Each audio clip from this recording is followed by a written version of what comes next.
Ce sont des otages. On a libéré une partie des otages. Il faut libérer les autres otages. Parce que il faut comprendre le problème anglophone. Il faut que quelqu'un réussisse à m'expliquer, à moi, avocat, juriste, qu'on arrête quelqu'un à Bamenda et que ce n'est pas la première fois. On va le mettre à Yaoundé, en Kondengui, pour le juger à Yaoundé. Vous l'avez arrêté au lieu de l'infraction. Il y a une justice à Bamenda. Il y a un tribunal de première, un tribunal de grande instance, un tribunal, la cour d'appel est là. On commence par là.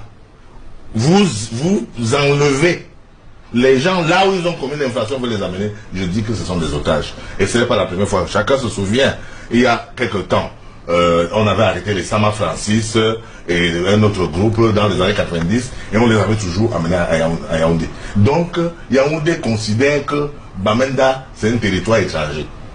Et donc, de ce point de vue, les manifestants sont en train de dire une chose qui m'a apparu fondamentale. Libérez d'abord les otages. Bon, ils ont dit les prisonniers. Libérez d'abord les prisonniers et on pourra s'entendre, on pourra discuter.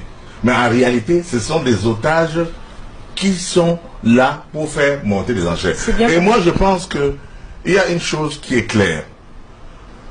Comme ce témoin vient de dire qu'il y a un amalgame, c'est-à-dire qu'on a arrêté ceux qui ont fait quelque chose, ceux qui manifestaient, il y avait des manifestants, il y avait des gens qui avaient les fonds, tout ça, mais il y avait aussi des innocents. Mais dans en général c'est comme ça, même en février 2008 ici, nous avons vu au tribunal, il y avait ceux qui avaient fait quelque chose, ceux qui étaient des innocents, etc. Donc, en général, les policiers, les militaires, les forces de secours, on prend tout le monde après.